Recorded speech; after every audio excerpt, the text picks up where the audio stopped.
لله رب العالمين والصلاة والسلام على أشرف الأنبياء وسيد المرسلين وعلى آله وصحبه أجمعين أما بعد۔ ترمذی شریف کے اندر زیر بحث باب تھا، باب ما جاء ان الماء لا ينجسه شيء، اور پھر اس کے بعد باب منہ آخر۔ پہلے باب میں بیر بزاعہ کی حدیث آئی تھی، جس سے اہل ظاہر اور امام مالک رحمۃ اللہ علیہ کا استدلال تھا اپنے مسلک پر۔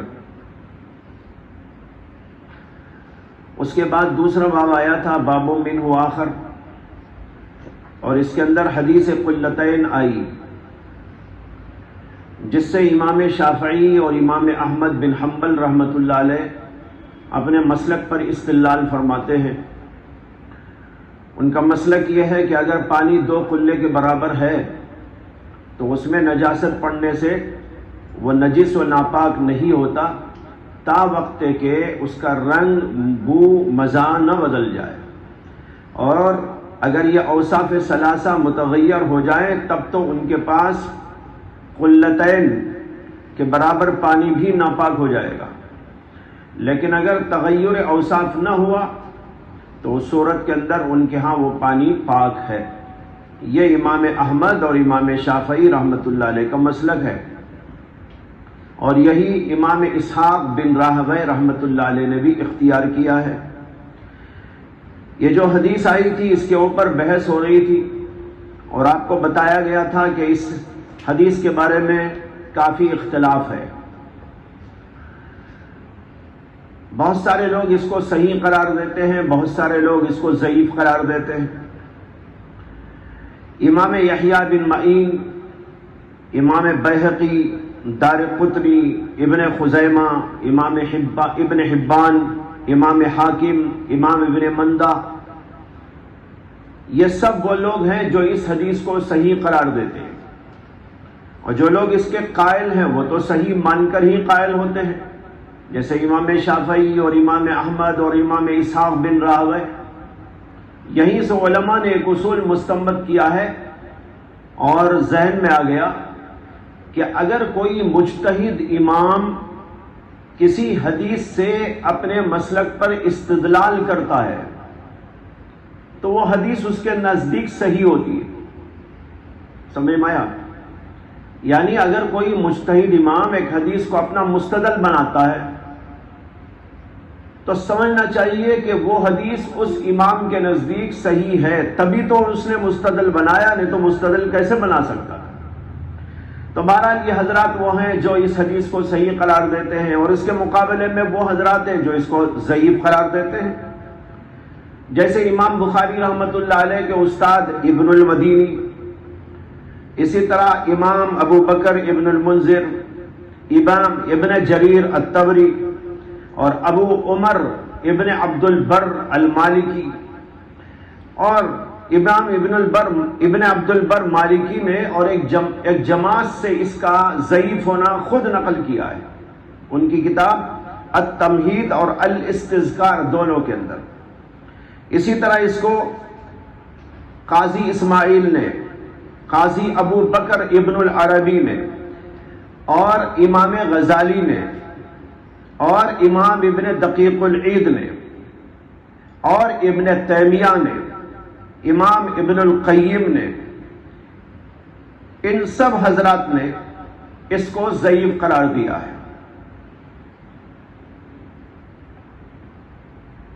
اور بعض لوگ ایسے ہیں جو اس کو مرفوعاً ضعیف کہتے ہیں لیکن موقوفاً صحیح مانتے ہیں، جیسے کہ امام بیہقی نے۔ تو بہرحال یہ بات پہلے بھی میں نے عرض کی تھی، لیکن نام آج میں نے گنا دیے کہ کن کن لوگوں نے اس کو ضعیف قرار دیا ہے اور کن کن لوگوں نے اس کو صحیح قرار دیا ہے۔ پھر میں نے یہ بتایا تھا آپ حضرات کے سامنے کہ اس کو ضعیف قرار دینے والے لوگ ضعیف کیوں قرار دیتے ہیں، وجہ کیا ہے، بنیاد کیا ہے۔ اس کی کئی وجوہات میں نے بیان کی تھی، لیکن اس کے جوابات آج آپ کو دینا ہے اور آپ کو سمجھنا ہے۔ پہلی بات جو ان حضرات نے بیان کی تھی وہ یہ تھی کہ اس کی بعض سندوں کے اندر محمد بن اسحاق ہے تو بعض اور سندوں کے اندر ولید ابن کثیر راوی ہے۔ بعض سندوں میں محمد بن اسحاق ہے اور بعض سندوں کے اندر ولید ابن کثیر ہے۔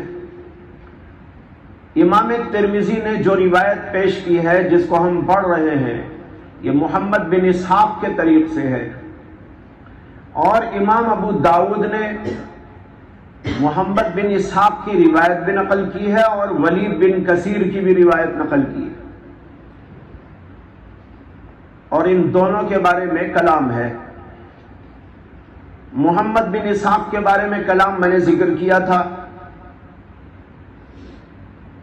کہ ان کو ایک بہت بڑی جماعت ضعیف قرار دیتی ہے۔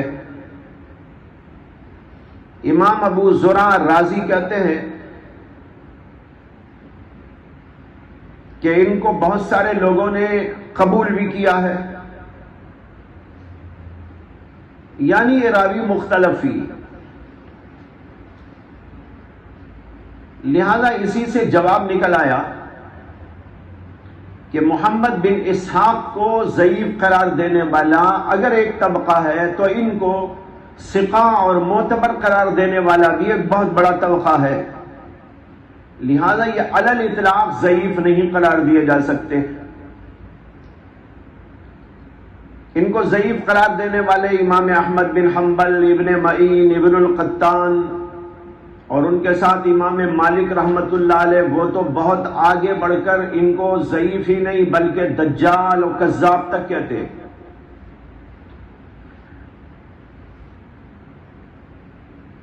لیکن جیسے کہ میں نے کہا یہ علی الاطلاق ضعیف نہیں، نہ تمام محدثین کے نزدیک یہ ضعیف ہے، بلکہ ایک بہت بڑی جماعت ان کو ثقہ قرار دیتی ہے۔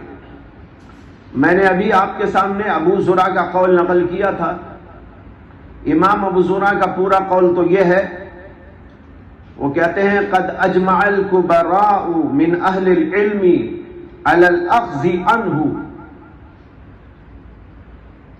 کبراء یعنی بڑے بڑے اکابر حضرات اہل علم میں سے، وہ ان سے لینے پر متفق ہیں، ان سے حدیث کے حاصل کرنے پر متفق ہیں۔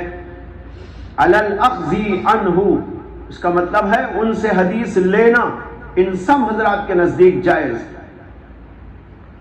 اور ان میں سفیان ثوری ہیں، سفیان بن عیینہ ہیں، امام شعبہ ہیں، حماد ہیں، ابن المبارک ہیں، ابراہیم بن سعد ہیں، یہ سب حضرات بڑے بڑے اکابری،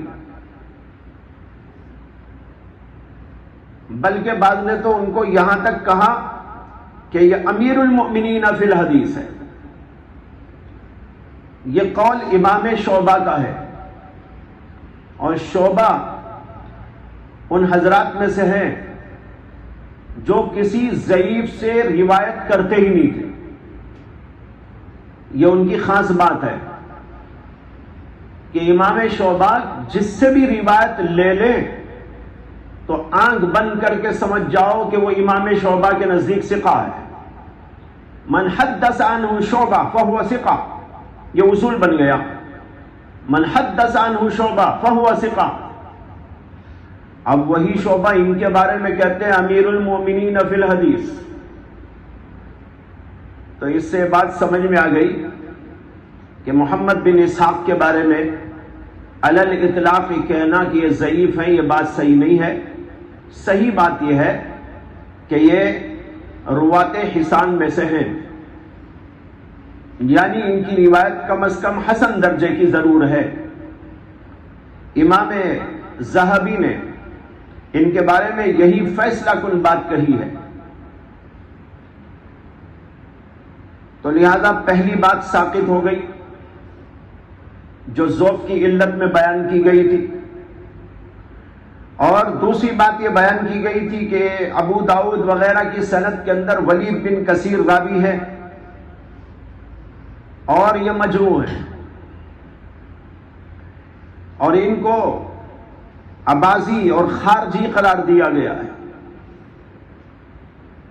لیکن اس سے پہلے بھی ایک جگہ پر میں نے اس پر بحث کر دی تھی اور بتایا تھا کہ ولید بن کثیر کے بارے میں بعض لوگوں نے کہا کہ یہ ضعیف راوی ہیں، اور ان کے اوپر ضعف کی ایک بنیادی وجہ یہ بتائی گئی ہے کہ وہ خارجی فرقے اباضیہ سے تعلق رکھتے تھے۔ میں نے وہیں پر بتایا تھا کہ ولید بن کثیر متعدد محدثین نے ان کو ثقہ قرار دیا ہے۔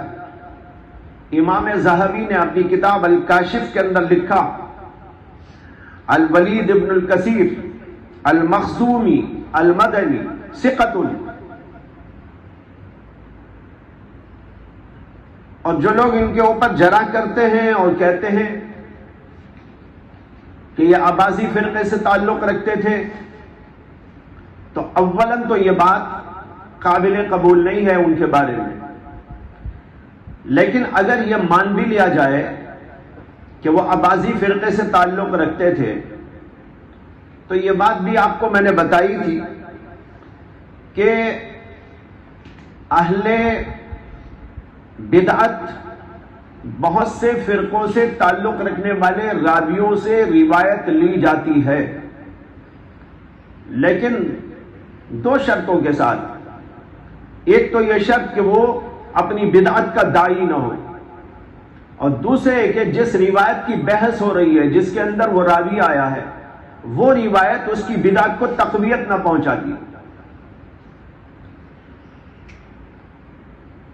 چنانچہ حافظ ابن صلاح رحمہ اللہ نے اپنے مقدمے کے اندر اس کی تصریح کی ہے، اور دیگر اور محققین حضرات نے اور تمام اصولیین نے اس کا ذکر کیا ہے۔ تو معلوم ہوا کہ ان کے اوپر جرح کر کے ان کو ضعیف قرار دینا صحیح بات نہیں ہے، اور اگر یہ خارجی فرقے سے تعلق بھی رکھتے تھے تب بھی ان کا داعی ہونا ثابت نہیں ہے، اور نہ یہ روایت ان روایات میں سے ہے جس کا تعلق کسی بدعتی خیال اور بدعتی نظریے سے ہو، لہذا اس روایت کے قبول ہونے میں، مقبول ہونے میں کوئی شبہ نہیں۔ تیسری بات تضعیف کی یہ بیان کی گئی تھی کہ محمد بن اسحاق راوی مدلس راوی ہے، تدلیس کرتے تھے۔ اسی طریقے پر ولید بن کثیر سے روایت کرنے والے ابو اسامہ ہیں، وہ بھی مدلس تھے، اور مدلس کی روایت اسی وقت قابل قبول ہوتی ہے جب وہ تحدیث کے صیغوں سے روایت کرتا ہے یا سماع کے لفظ سے روایت کرتا ہے، اور اگر عنعنہ کرتا ہے تو اس کی روایت قابل اعتبار نہیں۔ یہ اصول ہے، یاد رکھ لینا چاہیے۔ جو آدمی ثقہ ہو لیکن تدلیس کرتا ہو، تدلیس کا معنی یعنی اپنے استاد کا نام چھوڑ کر اوپر والے کا نام لے لیتا ہو یا اس سے اوپر والے کا نام لے لیتا ہو، اگر اسے ایسی عادت ہے تو اب یہاں دو صورتیں ہوتی ہیں، یا تو وہ یوں کہے حدثنا کہ ہم سے حدیث فلاں نے بیان کی، لفظ حدیث تحدیث بیان کرتا ہے، یا یوں کہتا ہے سمعت میں نے سنا، تو چونکہ وہ ثقہ آدمی ہے جھوٹ تو نہیں بولتا، لہذا ہم مانیں گے کہ واقعی اس سے سنا ہے۔ اب یہاں پر تدلیس کی جو تہمت ہے وہ ختم ہو جائے گی لفظ تحدیث اور سماع کے لفظ سے روایت کرنے پر۔ لیکن اگر وہ ان کہہ کے روایت کرتا ہے، ان فلاں، تو چونکہ ان کے لفظ کے اندر یہ بھی امکان ہے کہ ڈائریکٹ اس نے اس سے سنا ہو، اور یہ بھی امکان موجود ہے کہ اس نے اس سے سنا نہ ہو بلکہ یوں ہی روایت کر رہا ہو، اور یہ راوی جس کا نام لے رہا ہے وہ اس کا استاد نہ ہو، اس سے کہ ان کے اندر اس کی گنجائش ہوتی ہے۔ لہذا ان کے ساتھ وہ روایت کرتا ہے تب وہ قابل اعتبار نہیں۔ یہ ہے ثقہ کی تدلیس کا حکم۔ اب محمد بن اسحاق اور ابو اسامہ ان کو جب ہم نے مانا ہے کہ یہ قابل اعتبار راوی ہیں، تو اب ان کے اوپر یہ علت ہے کہ وہ تدلیس کرتے تھے، اور یہاں جو روایت کی ہے وہ بھی ان کے ساتھ ہے جو ہمارے سامنے ہے، تو لہذا روایت قابل اعتبار نہیں۔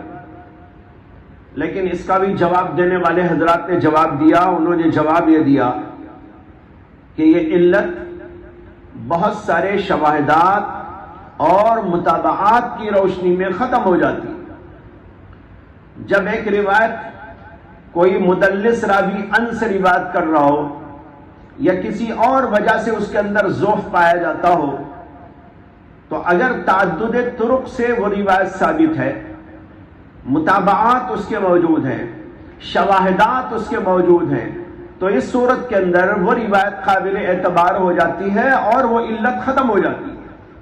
یہ اصول ہے، اور چونکہ یہ حدیث بھی متعدد طرق سے ثابت ہے، اس وجہ سے یہاں کہا جائے گا کہ یہ علت یہاں قابل اعتبار نہیں۔ چوتھی وجہ یہ بیان کی گئی تھی کہ حدیث کے اندر اضطراب ہے، حدیث کے اندر اضطراب ہے۔ اضطراب کے معنی اختلاف، اور یہ اختلاف کبھی تو ہوتا ہے سند میں اور کبھی ہوتا ہے متن میں۔ یہاں بھی سند میں بھی اضطراب ہے، متن کے اندر بھی اضطراب ہے۔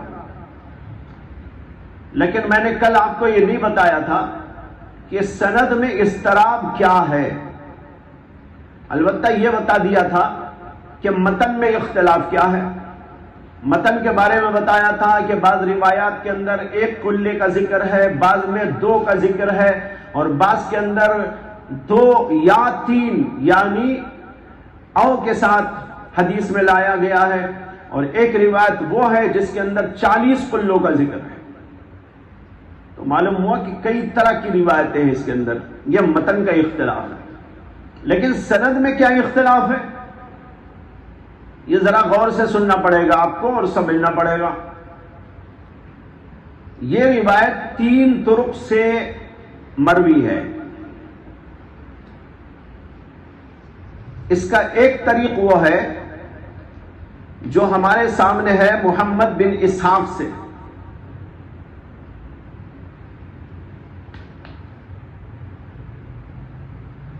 اور محمد بن اسحاق اس کو روایت کرتے ہیں محمد بن جعفر سے۔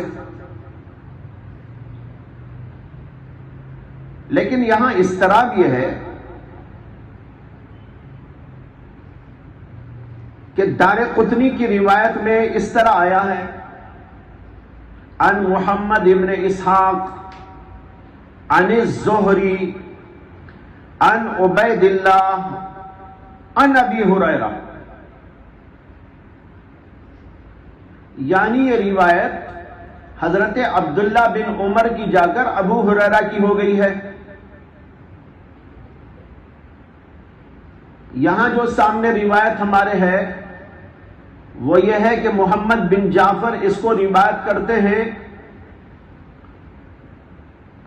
جو ہے عبید اللہ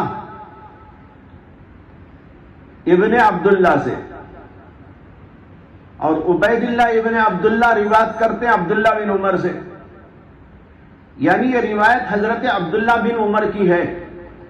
لیکن دارقطنی کی روایت میں یہی حدیث محمد بن اسحاق یوں بیان کرتے ہیں کہ یہ محمد بن جعفر سے ہے، اور محمد بن جعفر اس کو عبید اللہ سے روایت کرتے ہیں، عبید اللہ اس کو ابو ہریرہ سے روایت کرتے ہیں۔ دیکھا نا، تو کہاں کی روایت کہاں پہنچ گئی، ابن عمر کی روایت ابو ہریرہ کی ہو گئی۔ اچھا، ایک اور طریق اسی میں یہ ہے، ان محمد ابن اسحاق عن الزہری عن سالم عن ابی، اس کے اندر عبید اللہ چھوڑ کر سالم آ گئے۔ سالم بھی حضرت عبداللہ بن عمر کے بیٹے ہیں۔ تو اب روایت تو رہی عبداللہ بن عمر ہی کی، لیکن ان سے روایت کرنے والے راوی اوپر تو تھے عبید اللہ، یہاں پر ہو گئے سالم۔ تو دیکھو محمد بن اسحاق کی یہ روایت 3 طریقے سے آ گئی، ایک جو ترمذی میں آئی وہ، اور دو طریق وہ جو ابھی میں نے عرض کیا اور اس کو دارقطنی نے روایت کیا ہے۔ اس کا دوسرا طریق وہ ہے جو ولید بن جعفر کس سے روایت کرتے ہیں یا محمد بن عباد کس سے روایت کرتے ہیں، ولید کے شیخ الشیخ کون ہے اس کے بارے میں بھی اختلاف ہے۔ بعض کہتے ہیں عبید اللہ ابن عبداللہ اور بعض کہتے ہیں عبداللہ بن عبداللہ، عبید اللہ عبداللہ، اس میں اختلاف ہے۔ عبداللہ بن عمر کے دونوں بیٹے عبداللہ روایت کرتے ہیں یا عبید اللہ روایت کرتے ہیں، اس کے اندر اختلاف۔ تیسرا طریق اس کا آیا ہے اور اس کو بھی امام ابو داؤد نے روایت کیا ہے، اور وہ ہے عاصم بن منذر سے، عاصم بن منذر، اور عاصم بن منذر اس کو عاصم بن منذر سے روایت کرنے والے دو ہیں، یعنی ان کے شاگرد دو ہیں، ایک حماد بن سلمہ اور ایک حماد بن زید، لیکن ان دونوں میں اختلاف ہے۔ حماد بن سلمہ تو اس کو مرفوعاً روایت کرتے ہیں کہ رسول اللہ صلی اللہ علیہ وسلم نے فرمایا، اور حماد بن زید اس کو موقوفاً روایت کرتے ہیں کہ عبداللہ بن عمر نے فرمایا۔ تو اس کے وقف و رفع میں اختلاف ہو گیا، بعض لوگ اس کو وقفاً روایت کرتے ہیں تو بعض لوگ اس کو رفعاً روایت کرتے ہیں۔ تو بھائی اس قسم کے اختلافات اس کی سند کے اندر موجود ہیں، لیکن بعض حضرات محدثین نے اس کا جواب دیا ہے، جیسے اوپر کے اشکالات کا جواب آپ نے سنا، محمد بن اسحاق پر جو اعتراض کیا گیا تھا اس کا جواب آپ نے سنا، ولید بن کثیر پر جو اشکال کیا گیا تھا اس کا جواب آپ نے سنا، اسی طریقے پر تدلیس کی جو بات آئی تھی اس کا جواب آپ نے سنا۔ اب یہ بھی سن لیجئے کہ اس اضطراب کا جن لوگوں نے ذکر کیا وہ اگرچہ بہت بڑے بڑے لوگ ہیں، لیکن جواب دینے والے بھی کوئی کم نہیں ہے۔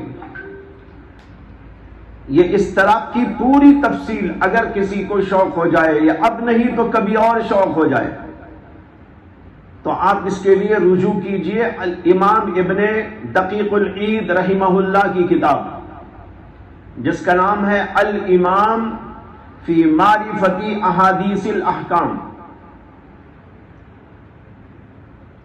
4 جلدوں کے اندر یہ کتاب ہے۔ اس کے اندر انہوں نے پہلی ہی جلد کے اندر ابواب الطہارت کے اندر اس پر بحث کی ہے، اور یہ بھی ان لوگوں میں سے ہے جو اس حدیث کو ضعیف قرار دیتے ہیں، اور اس کے اضطراب کو بہت تفصیل سے انہوں نے اس کے اندر بیان کیا ہے۔ میں نے اس کا خلاصہ آپ کے سامنے اس وقت ذکر کیا ہے جو ذکر کیا ہے۔ اس کتاب کا نام الامام فی معرفت احادیث الاحکام، مصنف علامہ تقی الدین ابن دقیق العید۔ اصل میں یہ دقیق العید ان کے دادا کا نام ہے، باپ کا نام نہیں ہے، لیکن مشہور ہو گئے ابن دقیق العید کے نام سے۔ ان کے دادا کو دقیق العید کیوں کہتے ہیں؟ دقیق کے معنی تو آٹا، عید کے معنی عید، دقیق العید کے معنی ہے عید کا آٹا۔ بعض لوگوں نے یہ روایت نقل کی ہے کہ ان کے دادا ایک بار عید کے موقع پر جو ہے ایک لباس پہن کے نکلے یا چادر اوڑھ کے نکلے جو انتہائی سفید تھی، بڑی ہی سفید۔ عید کا دن تھا اور عید کے دن انہوں نے وہ لباس زیب تن کیا اور تشریف لائے، تو لوگوں نے ان کو دیکھ کر کہا ارے یہ تو عید کا آٹا ہے، عید کے دن آٹے سے کچھ چیزیں بنائی جاتی ہیں۔ تو بس لوگوں نے کہا دقیق العید، اے دیکھو بھائی دقیق العید، تو وہیں سے ان کا نام پڑ گیا اور جو ہے دقیق العید کہلانے لگے۔ پھر انہی کے نام سے ان کے پوتے کو یاد کیا جانے لگا، تو ابن دقیق العید کے نام سے یہ معروف ہو گئے۔ تو بہرحال یہ بتا رہا تھا کہ اس کی تفصیل وہاں ملے گی، اور دوسرے امام زیلعی رحمۃ اللہ علیہ نے اس کا خلاصہ اپنی کتاب نصب الرایا کے اندر ذکر کیا ہے۔ بہرحال یہ اضطراب تھا، اضطراب کی تفصیل تھی۔ اب اضطراب کا جواب سنیے، جواب دینے والوں نے اس کا جواب دیا، اور جواب دینے والے دو قسم کے لوگ ہیں۔ بعض وہ ہیں جنہوں نے یہاں پر ترجیح کے اصول کو اپنایا، تو بعض وہ لوگ ہیں جنہوں نے تطبیق کے اصول کو اپنایا۔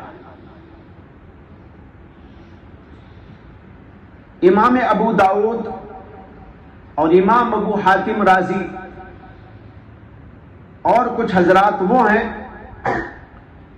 جنہوں نے یہاں ترجیح کے اصول کو اختیار کرتے ہوئے یہ کہا ہے کہ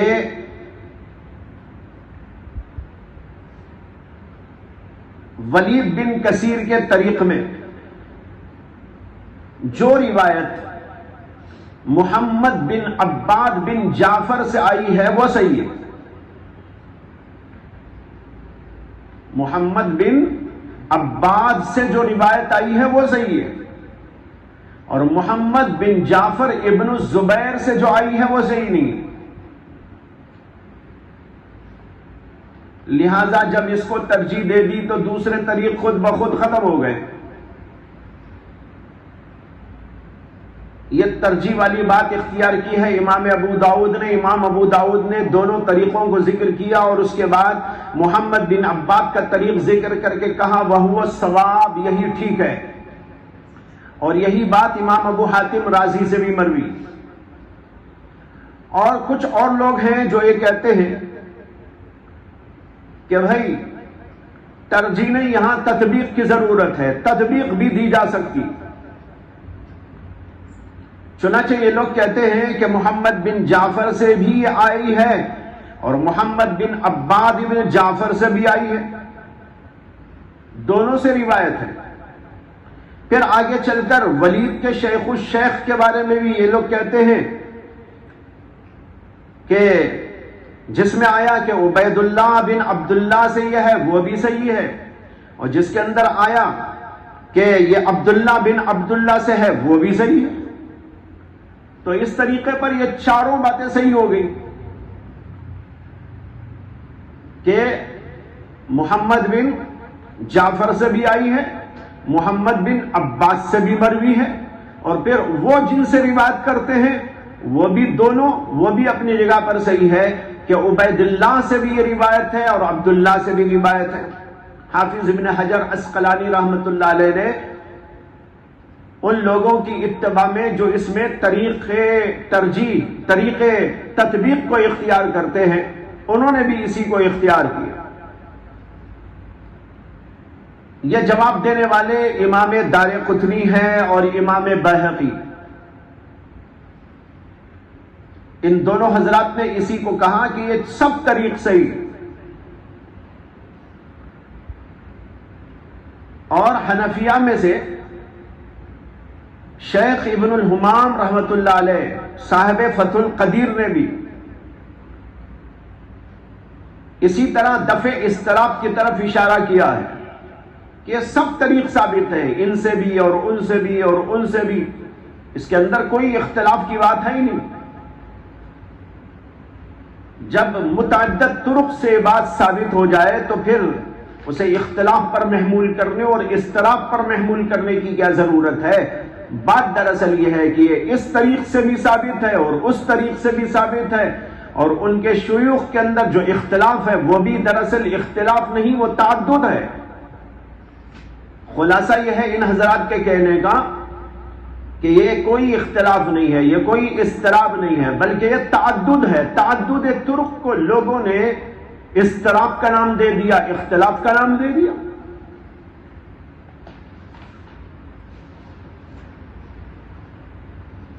یہ ہے جو بہت سارے حضرات نے بات کہی ہے، اور اسی بنیاد پر اس روایت کو قابل قبول قرار دینے کی کوشش کی گئی۔ اس کے بعد دوسرا اختلاف میں نے ذکر کیا تھا متن کا. متعدد قسم کی باتیں احادیث کے اندر مروی ہے. بعض روایتوں کے اندر جیسے کہ سامنے ہے اذا کان الماء قلتین لم يحمل الخبث. بعض روایتوں میں ہے اذا کان الماء قدر قلتین او ثلاث. یہ الفاظ آئے، اس کو امام احمد نے اور دارقطنی نے روایت کیا ہے. اور ایک روایت یوں ہے اذا بلغ الماء قلۃ فانه لا يحمل الخبث. قلۃ اس کو دارقطنی نے، ابن عدی نے، عقیلی نے روایت کیا ہے. اور ایک روایت ان الفاظ کے ساتھ آئی 40 قلہ، یہ بھی دارقطنی میں موجود ہے. معلوم ہوا کہ اس روایت کے متن میں اختلاف ہے، لیکن اس علت کا بھی جواب دینے والوں نے جواب دیا. جواب یہ دیا ہے کہ 40 قلے کی جو روایت ہے یہ انتہائی ضعیف طریق سے آئی ہے، اس لیے کہ اس کی سند کے اندر قاسم بن عبداللہ العمری ہے، جن کے بارے میں امام ابن الترکمانی کہتے ہیں کہ امام بیہقی نے کہا کہ قاسم بن عبداللہ عمری کان ضعیفا کثیر الخطا.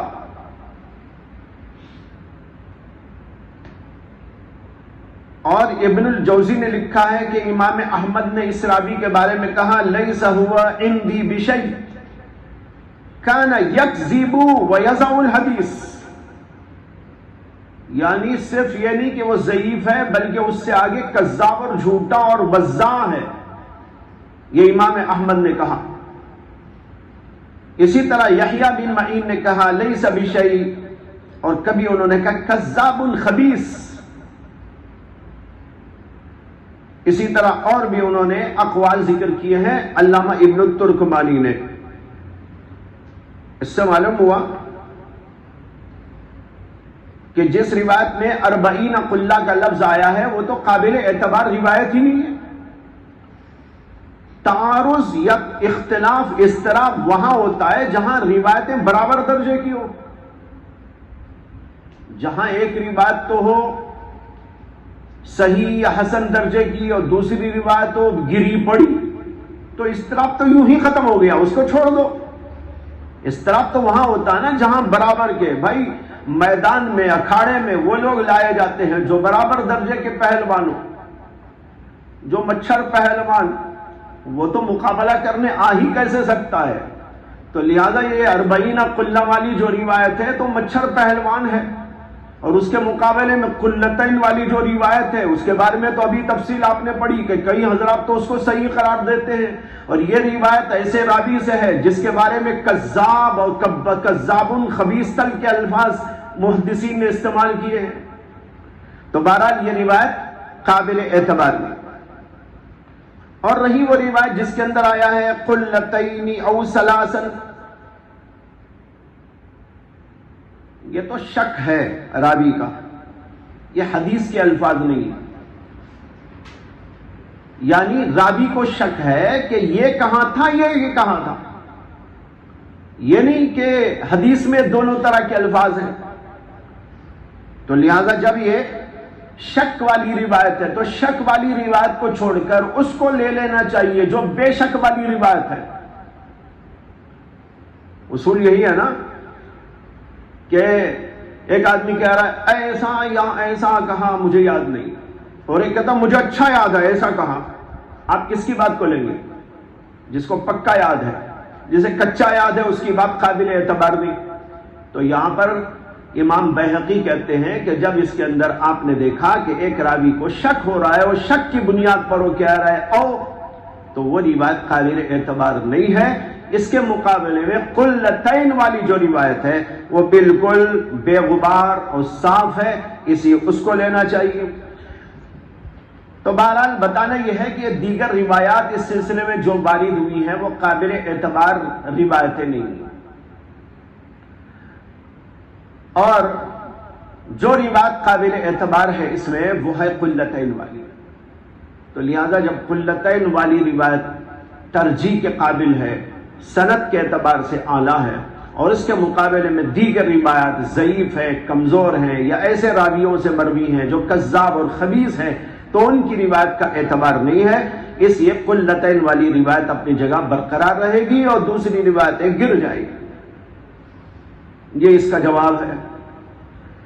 پھر ایک اضطراب یا ایک اختلاف یہ بیان کیا گیا تھا کہ معنی میں بھی اختلاف ہے قلتین کے، قلہ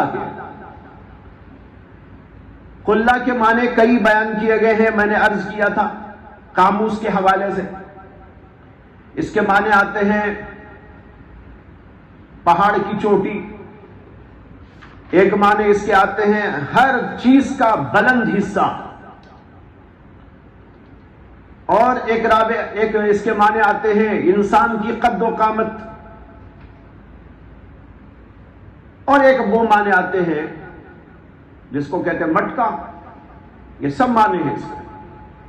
امام طحاوی رحمت اللہ علیہ کہتے ہیں کہ ان معنوں میں سے اگر یہاں پر ہم قلت جو ہے قلہ کو قامت کے معنی میں لے لیں تو پھر تو یہ مائع کثیر بن جائے گا، یعنی مطلب یہ ہوگا کہ ایک انسان کی جتنی قامت ہے اس کا ڈبل، 2 قامت قلت ہے۔ تو ایسا سمجھو کہ جو ہے سفیان کے سر کے اوپر برہان کو کھڑا کر دیا تو کتنی لمبائی ہو جائے گی؟ اتنا لمبا چوڑا پانی، یہ غدیر عظیم ہو جائے گا کہ نہیں ہو جائے گا؟ امام طحاوی کہتے ہیں کہ اگر یہ معنی لے لے تو پھر تو یہ حدیث تو احناف کی تائید میں ہو جائے گی، جو یہ کہتے ہیں کہ غدیر عظیم اگر ہے تو اس کے اندر ناپاکی کے پڑھنے سے وہ ناپاک نہیں ہوتا، تو یہ معنی کا بھی احتمال ہے۔ تو بہرحال کئی معنی کا اس میں احتمال یہ کہنے والوں نے کہا تھا۔ احناف میں سے بھی بعض حضرات نے یہ بات کہی، اور امام طحاوی نے اسی لیے اس حدیث کو ناقابل عمل قرار دیا اور عذر پیش کیا کہ بھئی یہ جب متعدد معنی میں ہے، اور پھر دوسرا ایک اور اختلاف اس میں یہ ہے کہ قلہ اگر بمعنی مٹکا ہے تو کون سا مٹکا؟ تو اس وجہ سے ہم اس کے اوپر عمل پیرا نہیں ہو سکتے۔ لیکن جواب دینے والے حضرات نے اس کا بھی جواب دیا، انہوں نے کہا کہ اصل میں جو چیز متعدد معنوں کے اندر مشترک ہوا کرتی ہے وہاں پر وہ معنی لینا چاہیے جو مناسب حال ہو یا جو معروف ہو، جو مناسب حال ہو اور معروف ہو۔ کہیں بھی ایسے ہی اصول ہوتا ہے، جب ایک بات بیان کی جاتی ہے تو دیکھا جاتا ہے کہ بھئی اس جگہ پر مناسب معنی کون سے ہو سکتے ہیں۔ جب ہم یہاں پر بحث کر رہے ہیں پانی کی، تو پانی سے زیادہ تعلق مٹکے کا ہے نا، پانی مٹکے میں رکھا جاتا ہے، مٹکے میں بھرا جاتا ہے، مٹکے سے اس کا بڑا گہرا تعلق ہے۔ تو لہذا اور جو معنی ہیں پہاڑ کی چوٹی یا انسان کی قد و قامت یا اور کچھ، یہ سب وہ معنی ہیں جو اس کے مناسب حال نہیں، اس سے یہاں مٹکے کا معنی ہی مراد لینا چاہیے۔ اور دوسرے اس وجہ سے بھی کہ دوسرے معنی یہاں فٹ کرنا بھی مشکل ہے، اور جیسے کہ میں نے کہا معروف، قلے کے جو معروف معنی ہیں وہ مٹکا، اور معنی آتے ہیں لیکن وہ معنی زیادہ معروف نہیں ہے۔ معروف معنی جب بھی عرف عام کے اندر کہا جاتا ہے قلہ تو ہر آدمی، چھوٹا بڑا بچہ بوڑھا سب یہ سمجھتے ہیں کہ اس کے معنی ہوتے ہیں مٹکا، تو لہذا جو معروف چیز ہے، معروف معنی ہے، وہی معروف چیز لینا چاہیے۔ رہا یہ اختلاف کہ قلے سے کون سا قلہ مراد لیں، بڑا قلہ، چھوٹا قلہ، درمیانی یا اور کسی قسم کا، اس لیے کہ اس میں سب جانتے ہیں کہ متعدد قسم کے مٹکے ہوا کرتے ہیں، بڑے بھی ہوتے ہیں چھوٹے بھی ہوتے ہیں۔ اس کا جواب ان علماء کی طرف سے دیا گیا ہے کہ مراد ہے بڑا سا وہ مٹکا جس کو عام طور پر اٹھا کے چل کے لے آ جا سکتے ہو۔ سمجھ میں آیا؟ اس کو اٹھانا رکھنا اور جس سے پانی کا سینچنا آسان ہوتا ہے، یہ مراد ہے اس سے۔ بہت بڑا بھی نہیں، بہت چھوٹا بھی نہیں، یا عام طور پر جو عرف کے اندر مستعمل ہے وہ اس سے مراد ہے۔ اور اہل حجاز کے عرف کے اندر عام طور پر جو مٹکا سمجھا جاتا تھا، اور جب یہ لفظ قلہ استعمال کرتے تھے تو جو ان کے ذہن میں متبادر معنی آتے تھے وہ لے لیا جائے گا، دوسرے معنوں کو چھوڑ دیا جائے گا، یا دوسرے قسم کے جو مٹکے ہیں ان کو چھوڑ دیا جائے گا۔ اور بعض لوگوں نے کہا، اور امام شافعی سے اس کو نقل کیا ہے کہ انہوں نے حجر مقام کے قلوں کو مراد لیا ہے۔ حجر ایک مقام، وہاں کے جو قلے تھے عام طور پر حجاز کے اندر وہی بن بن کے آیا کرتے تھے اور ایک خاص قسم کے ہوتے تھے۔ تو بعض لوگ کہتے ہیں کہ یہ قلے یہاں پر مراد ہیں، اس لیے کہ وہی وہاں مشہور تھے، معروف تھے اور رائج تھے۔ بہرحال یہ اشکالات تھے اس حدیث پر، اس کے جوابات آپ کے سامنے ان لوگوں کی طرف سے رکھے گئے جو اس حدیث کو مانتے ہیں اور اس حدیث کی صحت پر ان کو اصرار ہے۔ ان حضرات نے اس کے جوابات دیے، یہ جوابات آپ کے سامنے رکھے گئے۔ اس سے اتنی بات یہ آپ کے سامنے آ گئی کہ دونوں قسم کی رائے ہیں اس حدیث کے بارے میں۔ بعض حضرات اس کو ضعیف کہتے ہیں اور بعض حضرات اس کو صحیح کہتے ہیں اور صحیح پر اصرار بھی کرتے ہیں، بلکہ اس کو اپنا مسلک بناتے ہیں اور اسی مسلک پر وہ ڈٹے ہوئے ہیں۔ وہ حضرات بھی اس کے اندر ہیں۔ جن جن لوگوں نے اشکالات کیے ان کے جوابات بھی ان لوگوں نے دیے، جیسے کہ ابھی آپ نے سن لیا۔ اسی لیے ہمارے بھی بعض علماء اس بات کی طرف رجحان رکھتے ہیں کہ اس حدیث کو ضعیف قرار دینا ممکن نہیں۔ اس حدیث کو ضعیف قرار دینا انتہائی مشکل بات ہے۔ چنانچہ میں نے ابھی آپ کے سامنے ذکر کیا کہ امام طحاوی بھی باوجود ہے کہ اس حدیث پر عمل سے انہوں نے عذر دوسری بنیاد پر پیش کیا، لیکن حدیث کو ضعیف نہیں قرار دیا۔ انہوں نے کہا کہ حدیث صحیح ہونے کے باوجود اس پر عمل مشکل ہے، اس لیے کہ قلے سے ہم کیا مراد لیں، یہ بحث انہوں نے کی۔ حضرت مولانا رشید احمد گنگوہی رحمت اللہ علیہ الکوکب الدری تقریر ترمذی کے اندر اس سلسلے میں بحث کرتے ہوئے انہوں نے بھی اس حدیث کو قوی الاسناد و جید الاسناد کہا ہے، یعنی اس کی سند کو انہوں نے قوی و صحیح مانا ہے۔ اور پھر اس کے بعد انہوں نے کہا کہ ہمارے بعض احناف حدیث قلتین کے ایسے جوابات دیتے ہیں جس کو طبیعت سلیمہ قبول نہیں کرتی۔ یہ ان کے الفاظ ہیں بھائی، ان کی عبارت ہی میں لکھ لایا ہوں، آپ کو سنا دیتا ہوں۔ ان کی عبارت ہے، الکوکب الدری میں اٹھا کے دیکھ لیجئے، وَقَدْ أَجَابَ بَعْضُ الْأَحْنَافِ عَنْ حَدِيثِ الْقُلَّتَيْنِ بِأَجْوِبَةٍ لَا تَرْضَاهَا الطَّبَائِعُ السَّلِيمَةُ۔ یہ حضرت کی عبارت ہے۔ ایسے جوابات بعض احناف نے دیے ہیں جس سے طبیعت سلیمہ راضی نہیں ہوتی۔ کہتے ہیں فقیلا، قیل کے لفظ سے بول رہے ہیں، فقیلا اسنادہ ضعیف وان فیہ اضطرابا حیث ورد فی بعضها قلتان وفی البعض الاخر ثلاث وفي البعض الآخر 3 وفي البعض الآخر 4 40 ہونا چاہیے شاید. حتى قيل وردت فيه الروايات إلى 40 قلال.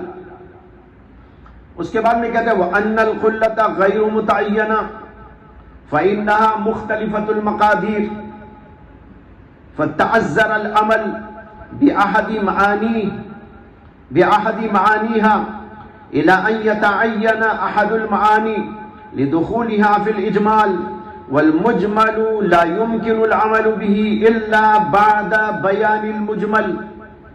یہ سب اعتراضات. یعنی بعض لوگ کہتے ہیں کہ اس کی سند ضعیف ہے اور بعض لوگ کہتے ہیں کہ اس کی سند میں اضطراب ہے، کیونکہ بعض روایتوں میں قلتان آیا، بعض کے اندر 3 آیا، بعض کے اندر 4 آیا، یہاں تک کہ بعض روایات کے اندر 40 قلہ آیا. اور یہ کہتے ہیں کہ قلہ غیر متعینۃ المقدار ہے، مقدار کیا اس کی پتہ نہیں. کہتے ہیں فتعذر العمل بأحد معانیها، اس کے معنی میں سے کسی ایک معنی پر عمل متعذر ہے جب تک کہ وہ مجمل بات واضح نہ ہو جائے.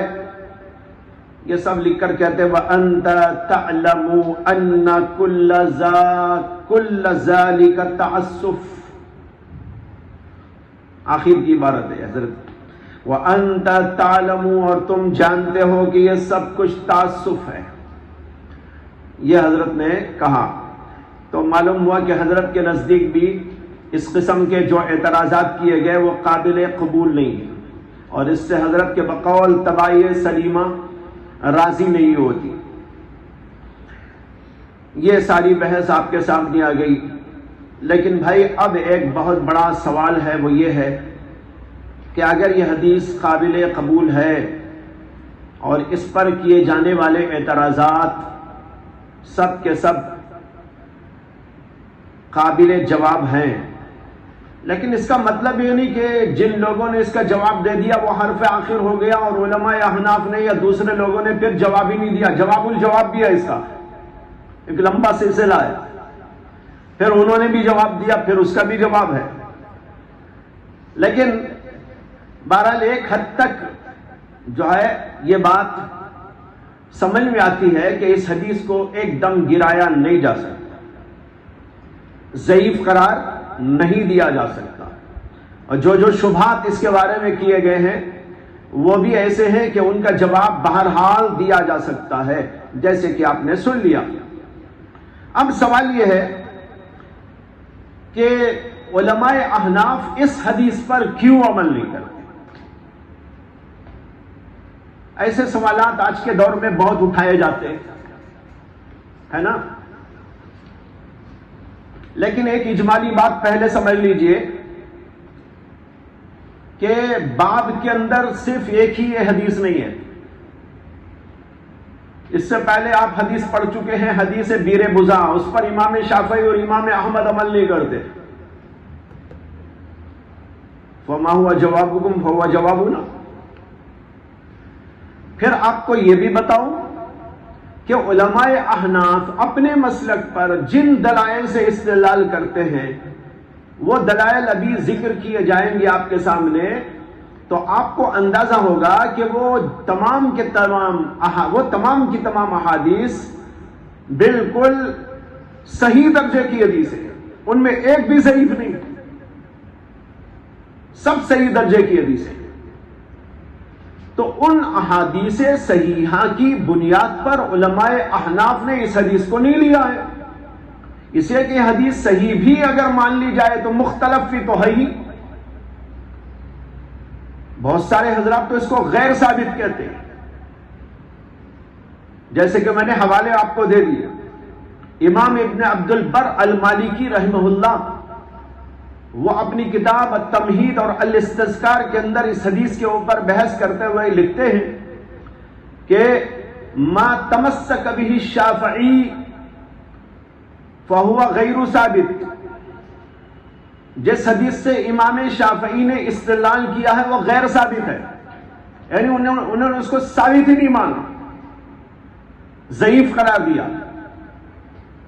تو ایسے ہی اور بھی ابن المدینی کا حوالہ میں نے آپ کو دیا، ابو بکر ابن العربی کا حوالہ میں نے آپ کو دیا. یہاں تک کہ شافعی اماموں میں سے امام غزالی کا آپ کو حوالہ میں نے دیا. یہ سب حضرات اس حدیث کو ضعیف مانتے ہیں، غیر ثابت مانتے. تو بتانا یہ ہے کہ احناف نے اس حدیث کو نہیں لیا. اس لیے نہیں لیا کہ بھئی ایک تو اس کے اندر صحت اور ضعف کے اعتبار سے بحث ہے، اور دوسرے اس کے مقابلے میں جو احادیث موجود ہیں وہ اس سے زیادہ معتبر، اس سے زیادہ مستند اور ایسی کہ اس کے اندر کوئی اشکال نہیں. تو لہذا احناف نے ان احادیث کو لیا ہے، جیسے کہ آگے چل کر آپ کو بتایا جائے گا.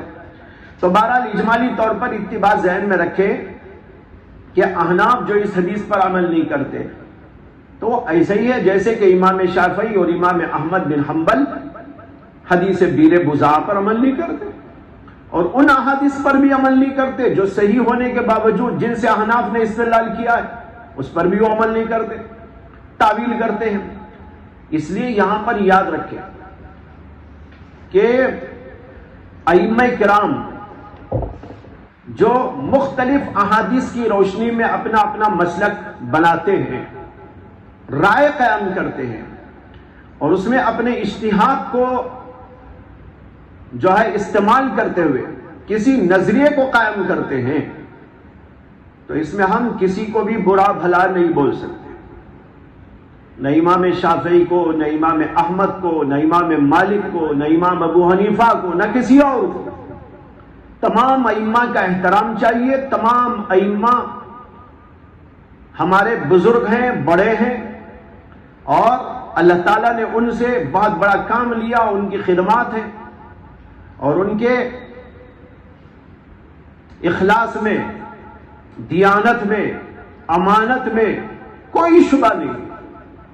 کسی کے بارے میں ہم نہیں کہہ سکتے کہ بھائی انہوں نے کچھ کا کچھ کر دیا، نعوذ باللہ. اس لیے ہمیشہ یاد رکھیں کہ جو ایسے مسائل ہیں ان کے اندر اختلاف تو ہوتا ہی ہے، اور جب اختلاف ہوتا ہے تو دلائل کی بنیاد پر ہوتا ہے. سوال ہوتا ہے، جواب ہوتا ہے، اس کی تحقیق کو پہنچنے کی کوشش ہوتی ہے، پھر دوسرے دلائل ہوتے ہیں، تعارض واقع ہو جاتا ہے تو پھر وہاں تعارض کے موقع پر کسی کو ترجیح دیتے ہیں یا نہیں تو تطبیق کے اصول پر عمل کرتے ہیں. بہرحال یہ ائمہ کرام کے مدارک کے اجتہاد ہیں، اور ان مدارک کے اجتہاد کے نتیجے میں مختلف قسم کے مسالک وجود میں آئے، لیکن ان میں سے کوئی بے بنیاد نہیں ہے. جتنے بھی مسالک ہیں وہ سارے کے سارے کسی نہ کسی بنیاد پر. اس لیے ہم کسی کو برا بھلا نہیں کہیں گے، نہ کہنے کی اجازت دیں گے. سب کا احترام کرو، سب کے اجتہادات کو یہ سمجھو کہ انہوں نے امت کے اوپر بڑا احسان کیا ہے. تو بہرحال احناف نے اس کے اوپر عمل نہیں کیا، امام مالک نے اس کے اوپر عمل نہیں کیا. کیوں عمل نہیں کیا؟ اس میں کیا عذر؟ بعض حضرات نے یہ عذر پیش کیا، اور ایک حد تک یہ سوچنے کی بات ہے، آپ غور کریں. وہ یہ ہے کہ حجاز مقدس کے اندر پانی ایک بڑا مسئلہ تھا، چھوٹا مسئلہ نہیں تھا. یعنی اس ایریا میں، اس علاقے میں پانی بہت کم تھا، اور پانی جتنا کم تھا اس کی ضرورت اتنی ہی زیادہ انسان کو ہوتی. کھانے ضرورت، پینے ضرورت، استنجا کے لیے ضرورت، نہانے کے لیے ضرورت، گھر کے لیے ضرورت، صفائی کے لیے ضرورت، کپڑے دھونے کے لیے ضرورت، کچھ اگانے کے لیے ضرورت. یعنی پانی کے بغیر تو انسان کی زندگی ہی نہیں. تو ایک طرف اس علاقے کے اندر پانی کی قلت، اور دوسری طرف یہ کہ یہ مسئلہ اتنا سنگین، اتنا نازک اور اہم کہ ہر آدمی کو ہر وقت اس کی ضرورت. ایسے موقع پر سوال یہ ہے کہ یہ حدیث پاک جو رسول اللہ صلی اللہ علیہ وسلم سے ابن عمر رضی اللہ عنہ روایت کرتے ہیں کہ اللہ کے رسول نے فرمایا اذا كان الماء قلتين لم يحمل الخبث. حضور کی زبان سے یہ جملہ نکلتا ایسے مواقع پر تو اس کی حیثیت یہ ہونی چاہیے تھی کہ ہر آدمی تک یہ بات پہنچ جاتی. اسے کہ جتنا گھمبیر مسئلہ ہوتا ہے نا، وہاں پر بات اتنی ہی مشہور ہو جاتی ہے. اب دیکھو اتنا سخت ترین مسئلہ ہے، پانی کی قلت ہے، اور وہاں پر جو ہے روزانہ اس کی ضرورت ہے. ایسے موقع پر پانی کا ایک اہم ترین مسئلہ ہے جس کے اندر تحدید کی ہے اللہ کے رسول علیہ السلام نے کہ اگر 2 قلے 2 مٹکے کے برابر پانی ہے، اس کے اندر نجاست کے پڑنے سے وہ ناپاک نہیں ہوتا. اتنی اہم ترین بات، لیکن سوائے ابن عمر کے کوئی اس کو روایت نہیں کرتا. یعنی پورے صحابہ کے مجمع میں صرف ایک ابن عمر ہیں جو اس کو روایت کرتے ہیں. حالانکہ یہ اصول ہے ما تعم بہ البلوا میں، یعنی ایک ایسی صورتحال میں جس میں ابتلاء عام ہو، وہاں پر اکا دکا ایک بات بول رہا ہے تو ذرا سوچنے کی بات ہوتی ہے. ایک ہی آدمی کیوں بول رہا ہے؟ جبکہ مسئلہ تو ایسا تھا کہ یہ مسئلہ تو حضور کے بولتے ہی پورے مدینے کی گلی گلی میں گشت کرنا چاہیے تھا، بچے بچے کو معلوم ہو جانا چاہیے تھا کہ بھئی یہ ہے حکم اسلام. لیکن سوائے ابن عمر کے کوئی اس کو روایت نہیں کرتا. اور پھر اور دوسری عجیب بات یہ ہے کہ ابن عمر سے بھی اس کو صرف ان کے 2 بیٹے روایت کرتے ہیں، کوئی اور روایت نہیں کرتا. یعنی ان کے گھر کے باہر حدیث گئی نہیں. ابن عمر تک، پھر ابن عمر کے 2 بیٹوں تک.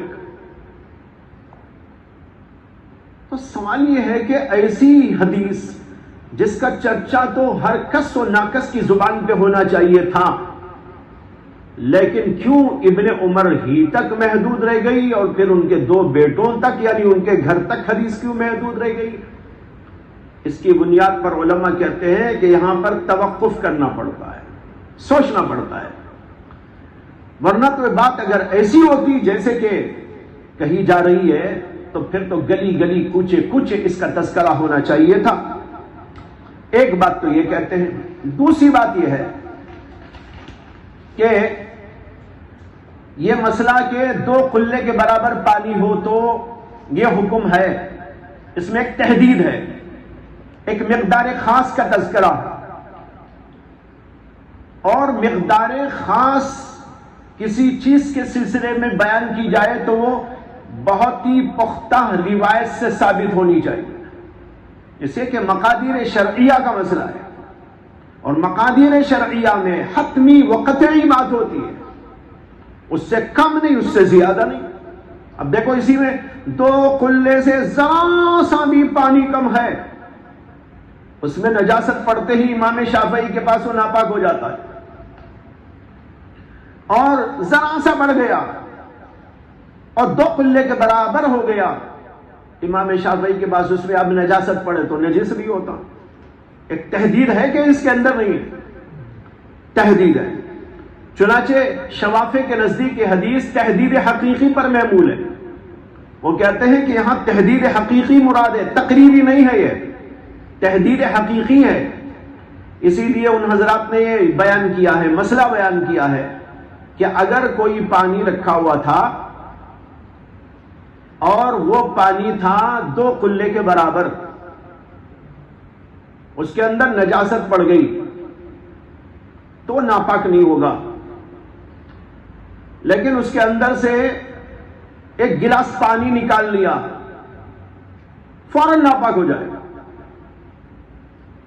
اچھا پھر وہی پانی واپس ڈال دیا، کہتے پھر وہ پاک ہو جائے گا. یعنی تحدید حقیقی بھی اس انداز کی انہوں نے بیان کی. اب ایسی تحدید کے واسطے کتنی بڑی مضبوط دلیل چاہیے، ذرا اس کا اندازہ کر لیجئے. لیکن کیا یہ حدیث اس قدر مضبوط درجے کی ہے؟ جبکہ بے شمار علماء ایک طرف کہتے ہیں کہ حدیث ثابت ہی نہیں ہے، یہ حدیث انتہائی ضعیف ہے اور اس کے اندر یہ اشکال ہے، اس کے اندر یہ اشکال ہے.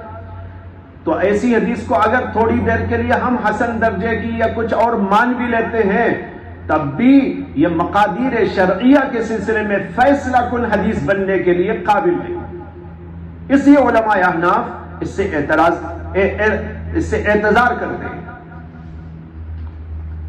اور تیسری وجہ اس کی یہ ہے کہ حضرات صحابہ نے بھی اس کو کبھی اپنی زندگیوں کے اندر قلت اور کثرت کا معیار نہیں بنایا، کہیں ثابت نہیں۔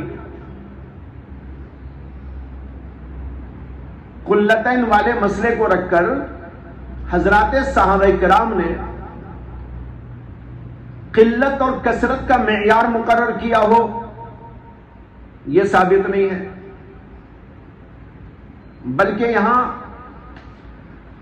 شیخ عبدالحق محدث دہلوی رحمت اللہ علیہ نے لمعات التنقیح فی شرح مشکات المصابیح میں اس بات کا دعویٰ کیا ہے کہ قلتین کے خلاف تمام صحابہ کا اجماع تھا۔ عجیب دعویٰ ہے، اور کہتے ہیں کہ قلتین والی حدیث کے خلاف تمام صحابہ کا اجماع ہے۔ اگرچہ یہ انداز بولنے کا ذرا توحش پیدا کرتا ہے، سنتے ہی کچھ رونگٹے سے کھڑے ہو جاتے ہیں، لیکن جو انہوں نے تشریح کی ہے وہ تشریح سننے کے بعد توحش ختم ہو جاتا ہے۔ انہوں نے یہ کہا ہے، اور یہ حدیث میں آگے چل کر کہیں بیان کروں گا، کہ ایک موقع پر زمزم کے کنویں کے اندر ایک زنجی پڑ کے مر گیا۔ زمانہ تھا حضرت عبداللہ بن زبیر رضی اللہ عنہ کا، ان کی خلافت کا، لہذا ان کے سامنے مسئلہ پیش کیا گیا کہ زمزم کے کنویں میں ایسا ہو گیا ہے، اب کیا کریں؟ تو انہوں نے بھی اور ان کے ساتھ حضرت عبداللہ بن عباس رضی اللہ عنہ نے، دونوں حضرات نے فتویٰ دیا کہ پورا کنواں خالی کر دیا جائے، زمزم کا کنواں پورا خالی کر دیا جائے۔ اب زمزم کے کنویں کے اندر قلتین ہی نہیں تھا پانی، پتہ نہیں کتنے قلے تھا۔ اسی روایت میں آتا ہے کہ جب پانی کو خالی کرنے کی کوشش کی جا رہی تھی تو پانی نکالتے نکالتے نکالتے لوگ تھک گئے، ہار گئے، پانی ہی ختم نہیں ہوتا۔ لوگوں نے کہا، ارے بھائی کیا ہو رہا ہے، پانی ہی نہیں نکل، ختم نہیں ہوتا۔ دیکھا تو ایک جھرا آ رہا تھا ایک طرف سے، ایسا زبردست جھرا کہ جتنا پانی نکلتا اتنا پانی پڑ جاتا۔ تو بہرحال بہت زبردست۔ آج بھی دیکھیے کنویں کا کیا حال ہے کہ ہر وقت اس کو سینچا جاتا رہتا ہے، ہر وقت اس سے پانی کو مشینوں کے ذریعے نکالا جاتا رہتا ہے، لاکھوں آدمی بیک وقت استعمال کرتے رہتے ہیں، آج تک ختم نہیں ہوا پانی۔ کتنا پانی ہوگا؟ کیا یہ 2 قلے پانی تھا؟ اتنا زبردست پانی۔ تو بتانا یہ ہے کہ بہرحال 2 قلوں سے زیادہ تھا، اتنا تو ماننا ہی ہے نا۔ اس کے اندر زنجی پڑ گیا، مر گیا، نہ رنگ بدلا، نہ بو بدلی، نہ مزہ، پڑھتے ہی کیا بدل جاتا ہے؟ کچھ بھی تو نہیں بدلتا۔ لیکن ان دونوں حضرات نے حکم دیا کہ پورا کنواں خالی کر دیں۔ اب یہاں پر قلتین والی حدیث کو سامنے رکھ کر یہ کیوں نہیں کہا گیا کہ بھئی اس سے پانی ناپاک نہیں ہوتا؟ جب تک رنگ بو مزہ نہ بدلے پانی ناپاک نہیں ہوتا۔ رنگ بو مزہ تو نہیں بدلا تھا، یقینی بات تھی۔ جب یقینی طور پر رنگ بو مزہ نہیں بدلا تو پانی تو قلتین والی حدیث کے مطابق تو پاک ہے نا۔ لیکن ان حضرات نے کہا کہ سارا کنواں خالی کر دو۔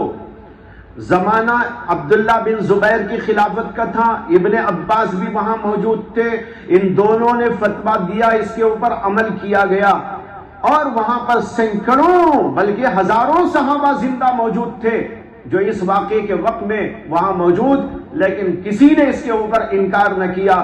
یہ پورا واقعہ پیش کر کر شیخ عبدالحق محدث دہلوی کہتے ہیں گویا کہ قلتین کے خلاف اجماع صحابہ ہو گئے۔ بات تو صحیح ہے نا، بات تو صحیح ہے۔ میں نے اسی لیے پہلے کہا کہ پہلی بات سنتے ہیں تو توحش سا ہوتا ہے، لیکن تشریح سننے کے بعد توحش ختم ہو جائے گا۔ اس لیے کہ اب یہ حضرات اس قلتین والی حدیث کو سامنے رکھتے تو یہ کہتے بھائی قلتین سے زیادہ ہے، کوئی بات نہیں، اس کو اٹھا کے ایک طرف ڈالو اور پانی استعمال کرو۔ پورے کنویں کو خالی کرنے کی کیا ضرورت تھی؟ اور پورے کنویں کو خالی کرنے کے لیے اتنی زحمت اٹھانے کی کیا ضرورت تھی؟ اور ابھی میں نے کہا حدیث آگے آئے گی کسی موقع پر یہ اس سے معلوم ہو رہا ہے یہ تفصیل کہ اتنا زبردست کنواں تھا کہ خالی ہی نہیں ہو رہا. اتنی زحمت اٹھانے کی ضرورت کیا ہوئی؟ اسی لیے ہوئی کہ دیگر احادیث ان کے سامنے تھی، اس حدیث کو انہوں نے جو ہے نہیں لیا، یا اس کو کسی اور چیز پر ان حضرات نے محمول کیا. واللہ تعالی عالم. یہ 3 وجوہات ہیں جو پیش کیے جاتے ہیں عذر کے طور پر احناف کی طرف سے اور ان لوگوں کی طرف سے جو اس حدیث پر عمل نہیں کرتے. اب اس کے بعد ایک آخری بات ہے جو اس حدیث کے بارے میں آپ کو سمجھنا ہے، وہ یہ ہے کہ ٹھیک ہے اس پر عمل نہیں کر رہے، لیکن آخر اس حدیث کا کچھ معنی مطلب بھی تو ہونا چاہیے کہ اللہ کے رسول نے فرمایا ہے، اور بہت سارے لوگ اس حدیث کو صحیح یا حسن درجے کی مانتے ہیں. تو جب ہے حدیث اور ہمارے علماء میں سے بھی بہت سارے حضرات اس حدیث کو مانتے ہیں تو عمل نہ کرنے کی وجہ تو سامنے آئی، لیکن اس حدیث کا مفہوم کیا ہے پھر؟ کیا حدیث بیکار ہے؟ یوں ہی اللہ کے رسول کی زبان سے صادر ہوئی اور کوئی معنی نہیں، کوئی مطلب نہیں؟ بات ایک بعد دیگر سمجھ میں آ رہی نا آپ لوگوں کو؟ اس کا بھی جواب سن لیجئے. اس کے 2 جوابات ہیں، بلکہ 3 جوابات ہیں. پہلا جواب اس کا یہ ہے کہ امام ابو یوسف رحمت اللہ علیہ نے اس حدیث کے بارے میں امام اعظم ابو حنیفہ سے سوال کیا ہے. سمجھ میں آیا؟ کوئی معمولی حوالہ نہیں ہے یہ. الانصاب نامی کتاب کے اندر امام سمعانی رحمت اللہ علیہ نے اس واقعے کا تذکرہ کیا ہے، اور فتح الملہم میں علامہ شبیر احمد عثمانی نے اسی کے حوالے سے اس کو درج کیا ہے. کیا کہ امام ابو یوسف کہتے ہیں کہ میں نے امام اعظم ابو حنیفہ رحمت اللہ علیہ سے اس حدیث کے بارے میں پوچھا جو قلتین کے بارے میں وارد ہوئی ہے. نہیں، ذرا سا چوک ہوگی بولنے میں. یا اس میں واقعہ یہ ہے، کہتے ہیں امام ابو یوسف رحمت اللہ علیہ کہتے ہیں کہ امام اعظم ابو حنیفہ نے مجھ سے پوچھا کہ تم یہ بتاؤ کہ حدیث قلتین کا معنی کیا ہے. امتحان لیا شاگرد کا، ان سے پوچھا کہ اس کو کیا سمجھتے ہو، کیا مفہوم ہے اس کا، کیا سمجھ میں آتا ہے. امام ابو یوسف رحمت اللہ علیہ کہتے ہیں کہ میں نے کئی مطالب اور کئی اقوال اس کے بارے میں ذکر کیے، لیکن امام اعظم ابو حنیفہ اس سے راضی نہ ہوئے. انہوں نے کہا نہیں، دل کو بات نہیں لگتی، یہ بات ٹھیک نہیں لگتی، یہ بات صحیح نہیں لگتی. امام ابو یوسف نے مختلف توجیحات اور مختلف تعویلات اس کی پیش کی، لیکن امام اعظم ابو حنیفہ رحمت اللہ علیہ نے اس کو قبول نہ کیا. امام ابو یوسف رحمت اللہ علیہ کہتے ہیں کہ پھر میں نے امام اعظم سے سوال کیا کہ حضرت آپ کیا فرماتے ہیں اس حدیث کے معنی کے بارے میں. امام اعظم ابو حنیفہ رحمت اللہ علیہ نے فرمایا معناہ اذا کان جاریا، یہ الفاظ ہیں. اس حدیث کا معنی یہ ہے کہ قلتین کے برابر پانی میں اگر نجاست پڑ جائے وہ نجس و ناپاک نہیں ہوتا. اذا کان جاریا، جبکہ وہ پانی جاری پانی ہو. اگر پانی جاری ہے تو اس کا حکم بیان کیا ہے. بھائی یہ فقہاء کے مداری کے اجتہاد ہیں، سمجھ میں آیا؟ یوں ہی الل ٹپ نہیں ہے جیسے بعض لوگ سمجھتے ہیں کہ بس جناب کوئی کچھ بول لے رہا ہے، کوئی کچھ بول لے رہا ہے. نہیں، سمجھ رہے ہیں، سمجھا رہے ہیں، حقیقت تک پہنچنے کی کوشش کر رہے ہیں. وہ بھی اور یہ بھی، وہ اپنے اپنے مداری کے اجتہاد سے ایک ایک نتیجے پر پہنچ رہے ہیں اور ایک ایک نظریے کو قائم کر رہے ہیں. امام اعظم ابو حنیفہ یہ نظریہ پیش کر رہے ہیں کہ قلتین والی حدیث کا مفہوم یہ ہے کہ اگر 2 قلے پانی جاری پانی ہو تو یہ حکم ہے. یعنی اگر کہیں پر پانی ہے تھوڑا سا بھی، 2 قلے کے برابر ہے وہ، لیکن ہے جاری، نکل رہا ہے، جاری ہے، آ رہا ہے، وہ جا رہا ہے، تو اس صورت کے اندر اللہ کے رسول علیہ السلام نے یہ بات ارشاد فرمائی ہے. بات صاف ہو گئی؟ یہ بے معنی حدیث نہیں ہے، با معنی حدیث ہے. اس کا ایک مطلب ہے، اس کا ایک محمل ہے، اس کا ایک جو ہے خاص اس کی ایک تعبیر ہے. اس کو پیش کیا ہے۔ اور اسی تعویل کو امام طحاوی رحمۃ اللہ علیہ نے شرح معانی الاثار کے اندر بھی پیش کیا ہے۔ جب آپ وہ باب پڑھیں گے، اور بالکل پہلا باب یہی ہے، اس کے اندر شروع ہو گئی طحاوی ششماہی کے بعد، اس کے اندر جو سب سے پہلا باب ہے وہ باب ہی ہے ما یقع فیہ باب الماء الذی یقع فیہ النجاسہ، اس کے اندر یہ بحث آئی ہے۔ وہاں پر آپ دیکھیں گے کہ امام طحاوی رحمۃ اللہ علیہ نے بھی حدیث قلتین کو مائع جاری ہونے کی صورت پر محمول کیا ہے۔ اسی سلسلے میں انور شاہ کشمیری رحمۃ اللہ علیہ نے ایک اپنی تحقیق پیش کی، وہ اسی سے ملا کر سمجھنا ہو تو بھی گنجائش، یا الگ سمجھے تو یہ ایک الگ پوائنٹ ہو جائے گا دوسرے نمبر والا۔ وہ یہ ہے کہ حضرت کہتے ہیں کہ حجاز میں اور مکہ مدینے کے اطراف میں مختلف جگہ پر چھوٹے چھوٹے چشمے ہوا کرتے تھے، اور وہ زمین سے لگے ہوئے، جیسے کہ میں نے پہلے بھی آپ کو بتایا ہے، ایسے چشمے ہوا کرتے تھے۔ سوال حضرات صحابہ کرام نے جو کیا تھا وہ دراصل اسی قسم کے چشموں کے بارے میں تھا، جیسے کہ آپ حدیث میں الفاظ دیکھ رہے ہیں کہ حضرت عبداللہ بن عمر کہتے ہیں کہ رسول اللہ صلی اللہ علیہ وسلم سے سوال کیا گیا، کیا وَهُوَ يُسْأَلُ عَنِ الْمَاءِ يَكُونُ فِي الْفَلَاةِ مِنَ الْأَرْضِ وَمَا يَنُوبُهُ مِنَ السِّبَاعِ وَالدَّوَابِ۔ یہ جو لفظ آیا نا فلات من الارض، زمین میں جو کشادہ زمین علاقہ ہے وہاں، تو اس پر کوئی مینڈا ہوتی تھی اور چھوٹے چھوٹے چشمے ہوتے تھے، جانور وغیرہ گزرتے گزرتے وہاں پی لیا کرتے تھے، مسافرین بھی اس سے استفادہ کر لیا کرتے تھے، ایسے چشمے ہوا کرتے تھے۔ وہ چشمے ایسے ہوتے تھے جس سے پانی ہمیشہ اندر سے نکل نکل کر بہتا رہتا تھا، سمجھ میں آیا؟ یہ چشمے ایسے تھے کہ وہاں اندر سے پانی نکل کے بہتا رہتا تھا۔ اللہ کے رسول سے ان چشموں کے بارے میں سوال کیا گیا تھا، تب اللہ کے رسول علیہ السلام نے فرمایا کہ بھائی وہ اگر 2 قلے کے برابر ہے تو یہ حرج کی بات نہیں، اس سے کہ وہ جاری پانی ہے، اور جاری پانی کا حکم یہ ہے کہ اس کے اندر نجاست پڑ جائے تو کوئی حرج نہیں ہوتا جب تک کہ رنگ بو مزہ نہ بدل جائے۔ اس لیے اللہ کے رسول علیہ السلام نے یہ ارشاد فرمایا۔ یہ بھی اوپر کی تحقیق سے ملا جلا قول ہے، لیکن ذرا تفصیلی، اس کی زیادہ تفصیل میں نے عرض نہیں کی، خلاصہ ان کے کلام کا عرض کیا ہے۔ العرف الشذی کے اندر بھی یہ قول ان کا منقول ہے، اور زیادہ تفصیل معارف السنن کے اندر حضرت مولانا علامہ یوسف بن نوری رحمۃ اللہ علیہ نے ان کے قول کی بیان کی ہے۔ تفصیل دیکھنا ہو تو معارف السنن کے اندر دیکھ لیجیے۔ اس سلسلے میں تیسرا قول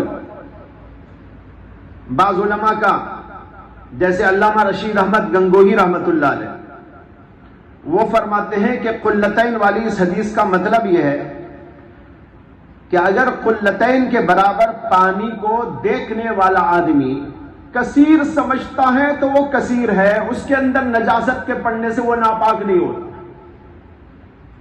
اذا کان الماء قلتین، اگر پانی 2 قلوں کے برابر ہے اور دیکھنے والا سمجھ رہا ہے کہ بہت بڑا ہے پانی، یہ جو احناف کہتے ہیں نا مائع کثیر وہ ہے جس کو دیکھنے والا کثیر سمجھے، رائے مبتلا بھی، وہ یہاں یہ لگا رہے ہیں اور کہتے ہیں کہ یہ قلتین کا جو مسئلہ اللہ کے نبی نے بیان کیا ہے وہ اس صورت کے اندر ہے جب کہ دیکھنے والے کو زیادہ معلوم ہو۔ الکوکب الدری کے اندر یہ قول لکھا ہوا ہے، اور اسی کے ساتھ یہ بھی بیان کیا گیا ہے کہ مولانا رشید احمد گنگوئی رحمۃ اللہ علیہ نے ایک گڑھا کھدوایا 2 مٹکوں کے برابر، اور پھر اس کے اندر پانی ڈلوایا، اور پھر جو ہے ایک طرف حرکت دی تو دوسری طرف حرکت نہیں ہو رہی تھی، تو حضرت نے کہا کہ احناف کا قول اس حدیث کے خلاف نہیں ہے. وہ جو کہتے ہیں غدیر عظیم، جس میں ایک طرف کو حرکت دی جائے تو دوسری طرف حرکت نہ ہو، وہ دو قلوں پر بھی ہو سکتا ہے. دو بڑے مٹکوں کا ہو معاملہ تب بھی ایسا ہو سکتا ہے. اس یہ حدیث اس اعتبار سے احناف کے موافق ہے، اس کے خلاف نہیں ہے. اور حدیث کا مطلب یہ ہے کہ دو قلے کے برابر پانی ہے اور دیکھنے والا اس کو کثیر سمجھ رہا ہے، یعنی رائے مبتلا بہی کا جو ذکر آتا ہے وہ انہوں نے یہاں پر ذکر کیا اور کہا کہ اس صورت کے اندر وہ ناپاک نہیں ہوتا. بہرحال مختلف محامل اس حدیث کے بیان کیے گئے، یہ نہیں کہ اس کا کوئی محمل ہی نہ ہو. تو اب آپ کے سامنے جو باتیں آئی، خلاصہ یہ ہے کہ اس حدیث سے استدلال دو بڑے بڑے بلکہ تین بڑے بڑے ائمہ کا ہے جو اپنے مسلک پر استدلال کرتے ہیں، لیکن اس حدیث کے بارے میں اختلاف ہے. بعض اس کو ضعیف اور بعض اس کو صحیح قرار دیتے ہیں، اور جن لوگوں نے اس کو ضعیف قرار دیا انہوں نے کئی بنیادیں اس کی بتائی اور اس کو عمل میں نہ لانے کی وجوہات بھی کئی بتائی، وہ آپ کے سامنے تفصیلاً ذکر کیے گئے. لیکن اس حدیث کو ضعیف قرار دینے کی جو وجوہات بیان کی گئی ان کے جوابات بھی موجود ہیں، جواب دینے والوں نے اس کا جواب بھی دیا. اور صحیح بات یہی لگتی ہے کہ اس کو ضعیف قرار دینا آسان نہیں، البتہ اس پر عمل نہ کرنے کی مختلف وجوہات ہو سکتی ہیں، اس لیے کہ اس سے بھی زیادہ صحیح ترین حدیثیں موجود ہیں جو اس کے مقابلے میں ہیں. اس پر علماء احناف نے اور دیگر علماء نے عمل کیا. رہا یہ کہ پھر اس حدیث کا معنی کیا، مفہوم کیا، اس کے تین محامل آپ کے سامنے پیش کیے گئے. اب اس کے بعد آخری مرحلہ ہے، وہ ہے علماء احناف کے دلائل. اس کے لیے امام ترمذی نے آگے کا باب قائم کیا ہے.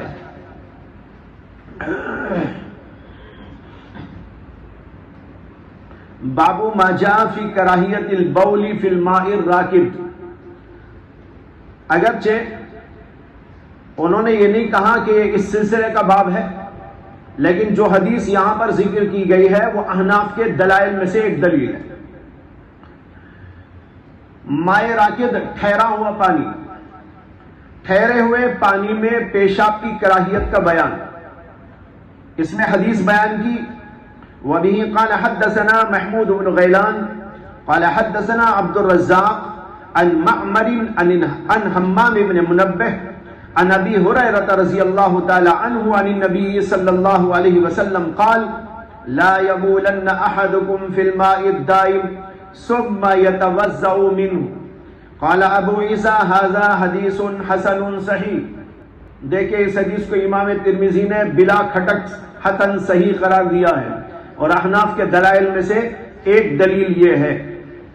پہلے آپ کو اپنے ذہن کے اندر یہ بات تازہ کر لینی چاہیے کہ حنفیوں کا مسلک کیا ہے. میں نے عرض کیا تھا آپ کے سامنے کہ حنفیوں کا مسلک کیا ہے، لیکن اس میں تھوڑی سی تفصیل اور سمجھنا ہے، اور اس کے ساتھ دلائل کی تفصیل بھی آپ کو سمجھنا ہے. اسے اس مسئلے کو کل کے اوپر اٹھا کے رکھتے ہیں. وآخر دعوانا ان الحمد للہ رب العالمین.